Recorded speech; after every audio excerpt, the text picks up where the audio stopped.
बरोबर.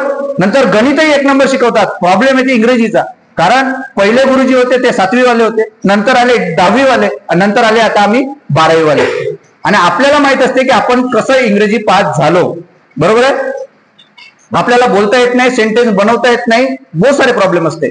पण एवढ्या मुलींपैकी अशा 2-3 पोरी असतात किंवा 2-3 मुलं असतात फायनल इयरची की ज्यांना थोडेफार तरी इंग्रजी जमत असते. बरोबर. बाकी बाउंड्री पास होत असतील 36, 38, 45, 2 मार्कांना राहिला, 3 मार्कांना राहिला, रिव्होल्युशनला टाका, हे असतील. बरोबर आहे. बरोबर आहे की नाही. पण त्याच्यातले 50 मार्क घेणारे असतील.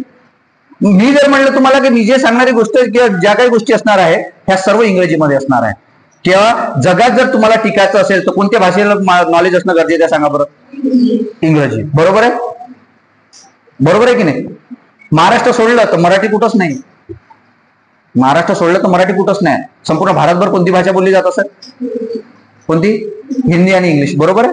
हिंदी सर्वात जास्त, कारण राष्ट्रीय भाषा आहे आपली. बरोबर. आणि तुम्हाला ज्या काही गोष्टी असणार आहे इथून पुढे त्या सर्व गोष्टी कोणत्या भाषेत असणार आहे?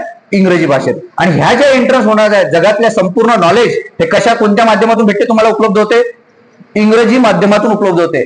मग तुम्ही इंग्रजीला बाऊ करून चालणार आहे का?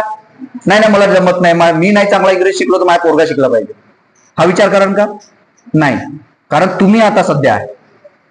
पोराचा विचार पहिले कराल का तुम्ही स्वतःचा विचार करणारा? स्वतःचा. का मी त्या स्टेजमध्ये आहो, मी करून पाहिल्याशिवाय होणार नाही.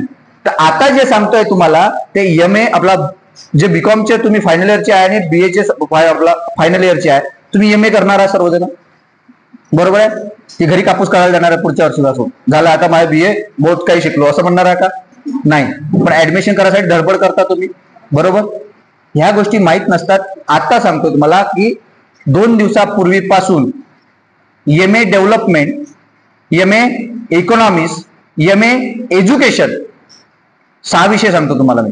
आणि एमएससी. कोणती एमएससी? आपल्याकडे एमएससी 3च विषय आहेत. कोणते? एक बॉटनी, फिजिक्स, केमिस्ट्री आणि एक मॅथ. बरोबर. याच्या व्यतिरिक्त बाकीचे एमएससी आहेच नाही. तुम्हाला माहिती आहे बाबासाहेब आंबेडकर एमएससी कोणत्या कोणत्या विषयात झाले, वेगवेगळे विषय दाखवले आहेत त्यांनी. बरोबर. हे विषय आहेत का आपल्याकडे? नाही. इथं आहे एमएससी सस्टेनेबल डेव्हलपमेंट. कोणता? सस्टेनेबल डेव्हलपमेंट, जे जगाला पाहिजे आहे. मग जगाला ज्या गोष्टी पाहिजे त्याला स्कोप नसणार आहे का समोर? सांगा. स्कोप नसणार आहे का असणार आहे? जर तुम्ही मराठी एम ए जर केलं तर स्कोप आहे का समोर का नाहीये? आहे का नाहीये? आपल्याला माहिती आहे ह्या ज्या गोष्टी आहेत ह्या जगानुसार बदलावं लागणार आहे. कलर टीव्ही गायब झाला, म्हणजे ब्लॅक अँड व्हाईट टीव्ही गायब झाला, कलर आला. लोक संडासला जाणं, बाहेर जाणं, घरात आणलेले संडास, प्रत्येक घरी संडास आहे, मेजॉरिटी घरी गावात आले.